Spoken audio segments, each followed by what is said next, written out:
नींद निशानी मौत की, उठ कबीरा जाग, और रसायन छाड़ के नाम रसायन लाग। ओ संतो नाम रसायन लाग। नमस्कार, प्रणाम। मैं हूँ सुशील और स्वागत कर रहा हूँ सुशील संवाद में। साथियों, सदगुरु कबीर साहब जी के अमृत वाणियों में से एक दोहा, नींद निशानी मौत की, उठ कबीरा जाग, और रसायन छाड़ के नाम रसायन लाग।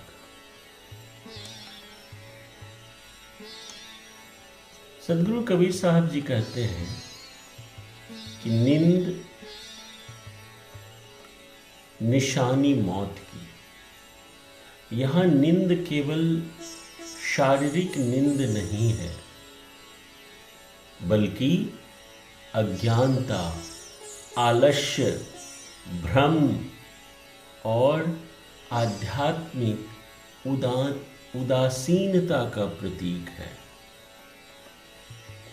अज्ञानता, आलस्य, पाखंड, भ्रम और आध्यात्मिक उदासीनता का प्रतीक है। अज्ञानता तो आप जानते हैं, अज्ञानता ने इस देश को पाखंडी बना दिया। हमारे यहाँ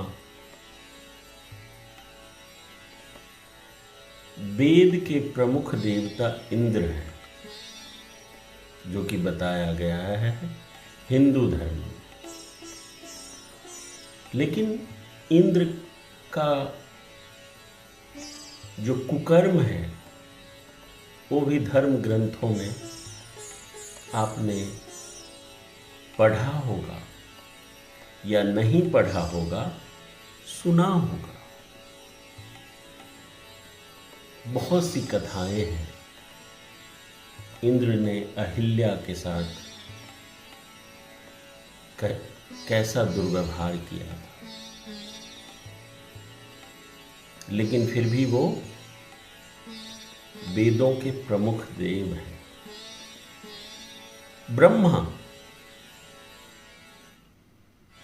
सृष्टि के रचनाकार कहे गए हैं, लेकिन उसकी करतूत धर्म ग्रंथों में आपने सुना होगा। नहीं सुने होंगे तो शिव पुराण पढ़िएगा। शिव पुराण में जब शंकर जी और पार्वती जी का विवाह होता है, उस समय में ब्रह्मा जी द्वारा जो कुकर्म किया गया है वो बहुत अच्छे से वर्णित है। बाराती पहुंचती है, पूरा जो बारात है सब पहुंचते हैं वहां पर, और ब्रह्मा जी पार्वती जी का पैर देख लेते हैं, और पैर देखने के बाद ब्रह्मा जी पार्वती जी का शरीर, उनका चेहरा देखने के लिए ललायित हो जाते हैं, और इसके लिए वो बहुत यत्न करते हैं। यत्न करने के बाद वो देख भी लेते हैं। देखते ही उनकी काम वासना जाग जाती है, ये शिव पुराण के पार्वती शंकर विवाह में उद्धृत है। कितनी अज्ञानता भरी, कितनी गंदी बातें लिखी हुई है, लेकिन ये अज्ञानता लोगों को पाखंड में झोंक दिया गया और बताया गया कि यही हमारा धर्म है। आलस्य आलस्य आदमी को प्रमादी बना देता है। भ्रम भ्रम क्या है? भ्रम भी बहुत तरह के हो सकते हैं, लेकिन हमें आपको डराया जाए, भ्रम हो लग जाए किसी चीज की कि अगर हम मंदिर में जाके पूजा नहीं करेंगे तो हमारा अहित हो जाएगा। हम अगर तर्पण नहीं करेंगे तो हमारे पूर्वजों का उद्धार नहीं होगा। हम अगर दान नहीं करेंगे तो हमारा उद्धार नहीं होगा, हमारे पूर्वजों का उद्धार नहीं होगा। भले दान की भी अलग से व्याख्या हो सकती है कि दान किसको करना चाहिए, किसको नहीं करना चाहिए। मंदिरों में हजारों लाखों क्विंटल दूध, हनी, घी शिवलिंग पे चढ़ा देते हैं और वो पानी में बह जाता है। लेकिन उन हजारों लाखों क्विंटल लीटर दूध, घी, हनी, इससे अगर गरीबों को भोजन करा दिया जाए तो कितना आत्मा तृप्त होगा। लेकिन अगर आपने इसके विषय में बोला तो आपको ही पाखंडी कह दिया जाएगा, आपको भ्रमित कर दिया जाएगा कि नहीं नहीं, तुम्हारे बाप दादा करते आ रहे थे, तुम कैसे नहीं करोगे, तुम तो नास्तिक हो, तुम सवाल कैसे कर सकते हो, इस विषय पे बात कैसे कर सकते हो। और आध्यात्मिक उदासीनता, आध्यात्मिक उदासीनता इन्हीं पाखंडों के वजह से हमारे देश में बढ़ता जा रहा है। अध्यात्म क्या है साहब? अध्यात्म तो आदमी को निर्मल बनाता है। अध्यात्म आदमी को तरोताजा बना देता है। लेकिन हमारा हिंदू धर्म मनुस्मृति, ब्रह्मसूत्र, शिव पुराण के बहुत से अंश पूरे सारे जगह पे गलत नहीं है, लेकिन कहीं कहीं इतनी गलत बात, इतनी गंदी गंदी बात लिखी हुई है। भविष्य पुराण, यहां तक कि अल्लाह उपनिषद लिख दिया है भाई साहब। धर्म के ठेकेदारों ने अल्लाह उपनिषद लिखा है और यहाँ पे लोगों को लड़ाया जाता है, हिंदू मुसलमान, हिंदू मुसलमान। लेकिन धर्म के ठेकेदारों ने अल्लाह उपनिषद लिख दिया। ब्रह्म सूत्र पढ़ लीजिए, गौतम सूत्र पढ़ लीजिए, पराशर स्मृति पढ़ लीजिए, यहां तक कि महाभारत ही पढ़िए, नियोग की व्यवस्था कर दिया है। तो ये आध्यात्मिक उदासीनता जो आ रही है लोगों में, जब लोग तार्किक बात करते हैं, जब इन ग्रंथों को पढ़ते हैं तब लोगों में धार्मिक उदासीनता आना स्वाभाविक है। कैसे इतने गंदे गंदे, इतनी गंदी गंदी बातें इन ग्रंथों में लिखा जा सकता है। वाल्मीकि रामायण आप लोग जरूर पढ़िएगा, खास करके जब रावण सीता जी को हरण करने जाता है। इतनी गंदी गंदी बातें रावण सीता जी को बोलता है और सीता जी उसका प्रतिकार नहीं करती।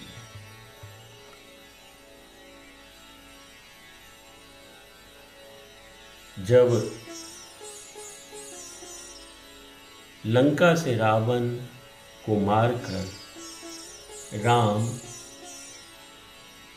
वापस अपने राज्य को लौट रहे होते हैं तो रास्ते में राम जी द्वारा सीता को अपमानित करना, ये वाल्मीकि रामायण में लिखा हुआ है कि तुम इतनी सुंदर हो, मृग नयनी हो, तुम्हें देख करके रावण तुम्हें ऐसे छोड़ नहीं दिया होगा, इसीलिए तुम अपवित्र हो गई हो। कैसे? जैसे दूध को कुत्ता चाट लेता है। इसी के विषय में विकास दिव्यकीर्ति सर ने बोला था और स्पष्टीकरण भी दिया था। जब से मैंने भी ये पढ़ा है, मेरे पास वाल्मीकि रामायण रखी हुई है, अंदर से झकझोर दिया है कि कितनी निष्ठा वाली बात सब लिखी हुई है। राम जी जानकी जी को कहते हैं कि तुम जैसे दूध को कुत्ता चाट जाता है वैसे अपवित्र हो गई हो, इसीलिए मैं तुम्हें स्वीकार नहीं कर सकता।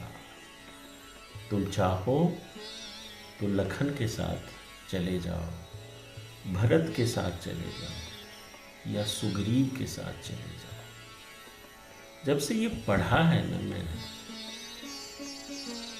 बहुत आध्यात्मिक उदासीनता आ ही जाएगी। क्या ये मर्यादा पुरुषोत्तम की वाणी हो सकती है? क्या इसी को मर्यादा पुरुषोत्तम कहा जा सकता है? जिसने ऑलरेडी अग्नि परीक्षा ले लिया हो अपनी पत्नी का, वो अगर संशय करे तो साथियों बहुत सी बातें हैं।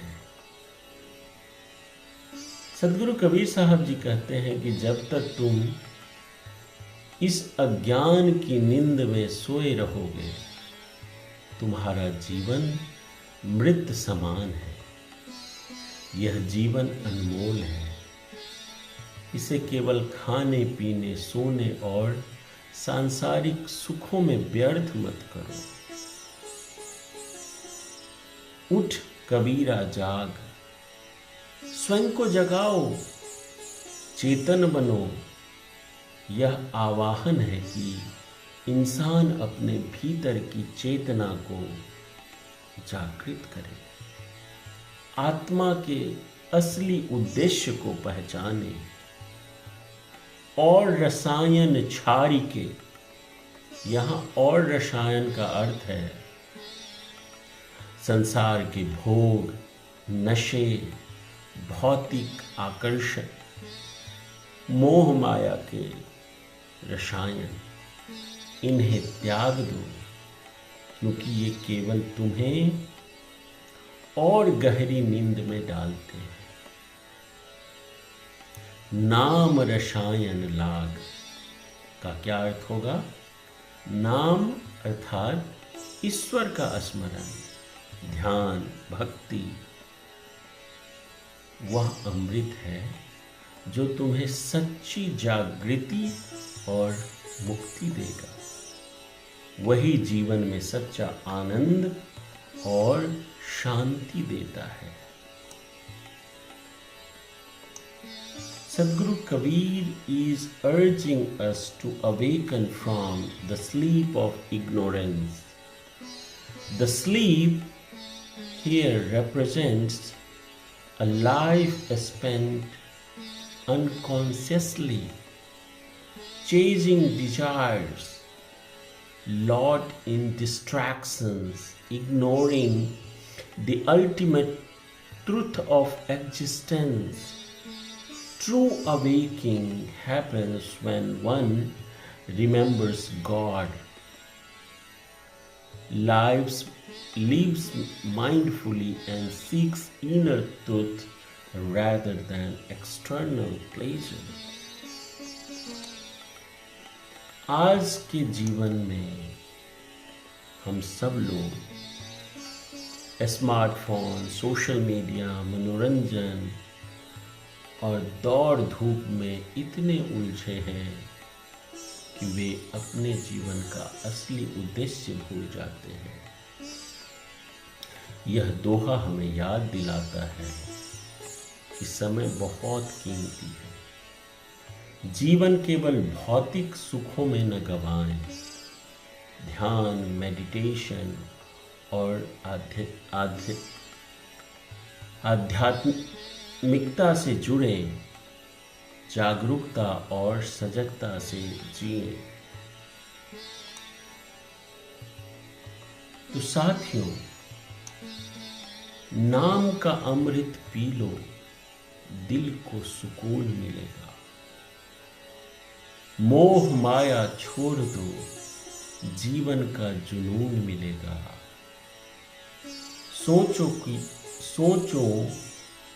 सोचो कि कितनी बार जन्म ये पाया है। सोचो कि कितनी बार जन्म ये पाया है। जागो अभी, तभी असली चैन मिलेगा। तभी असली चैन मिलेगा। साथियों, आज का विश्लेषण कैसा लगा कमेंट करके ज़रूर बताइएगा। मिलते हैं किसी और वीडियो में। बहुत बहुत आभार।